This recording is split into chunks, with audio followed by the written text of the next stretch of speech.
Hi, thanks for watching. In this video, I'm going to show you how Google ranks your website in search results and how you can take advantage of that to drive some more traffic to your site by getting it on the first page. So for comparison, I've taken your website as well as the top listings in two different areas that I searched, and I put them all into this tool that I use, and it shows me all the information that Google finds when it searches your site and then rates the strength and the trust on a scale of 1 to 100. Now you can see just from some of these numbers why these companies are outranking yours in the search results, but let me go into a little bit of detail on what these numbers mean and how you can improve them. So when Google is determining how to rank a website, it uses two factors. The first is what's called the authority or trust that it has in your site, which is basically just a popularity contest. Now, this authority is gained by what are called backlinks when other websites link or refer back to yours. They act as an endorsement that Google uses to build trust because others are vouching for you. So just to quickly define these terms, if the local news station did an article on their website for the top 10 best flooring companies in Massachusetts, and in that article, the reader could click on a link and it would bring them to your website, that would be considered one backlink from one referring domain or one referring website. Now, backlinks can come from blogs, any kind of posting sites or press releases, but one important one is what's called a citation.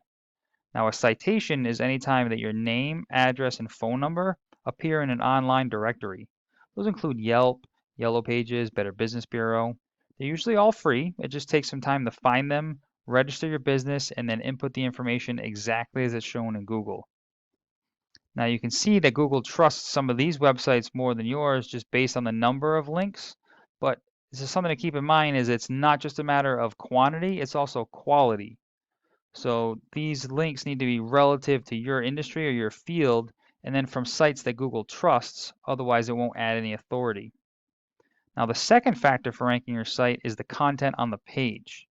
So if we take a look at your keywords, these are all the words and phrases that are being typed into Google search that it's finding on your site, as well as the volume, the number of times per month they're being searched.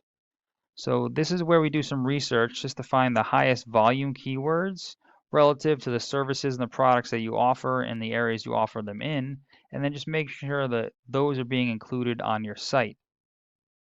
So for instance, tile stores in Massachusetts. Right now you're in the 12th position, which is going to put you somewhere in the middle top of the second page of Google. Unfortunately, in today's day and age, not many people make it past the first page. But if you were on the first page, 150 people would be seeing your website. And then we're usually pretty conservative. We say only 10% of those will actually become leads and contact your business.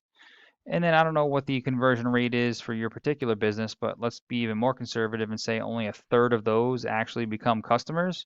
You could be looking at a potential of 5 new customers every month just based off this one keyword.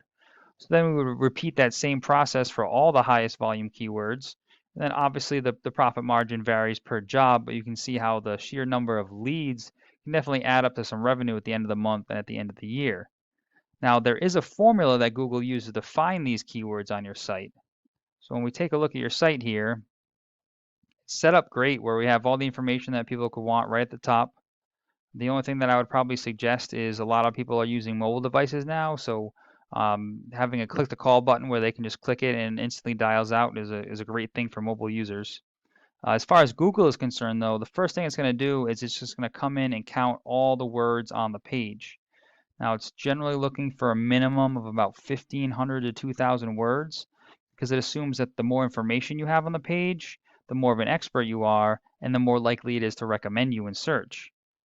Now, while it's counting, it's looking for all those keywords, which would be probably any kind of service or product that you offer, and then some locations.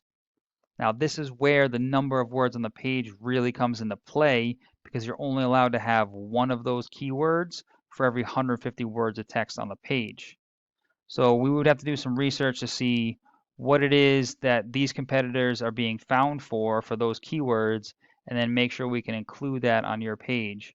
A lot of words like these, they show up as a picture, so Google doesn't read them as a keyword. It would need to be in a heading like this or in a paragraph.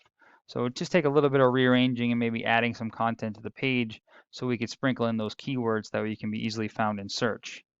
Now, in the search, the first thing that pops up is what's called the map pack. Now, this is actually a pretty important area to try to get into because nearly half the people searching will just click on one of these top listings. So you just need to fill out your Google Business profile. It's free. It's inside your Maps app. You can do it right from a smartphone. Just need to fill out as much of the information as possible, including the services that you offer, the area, even the hours of operation. Then you want to be adding photos that are geotagged within your service area, as well as posts to the profile on a regular basis. Try to get as many customer reviews. And then you want to get as many citations as possible, those name, address, and phone numbers. You want to be listed in more directories than anybody else on this list. Now, underneath that, this is what's called the organic section. This is where the more authority or the more trust that Google has in your site, the higher up in the list that you're going to rank. So this is where we need to get more backlinks and referring websites than any other competition. That way you can increase your listing in this area.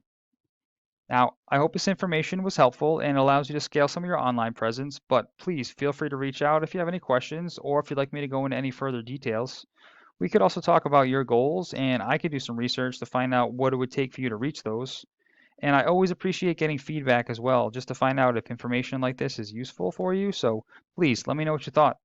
Thanks, and I hope this helps.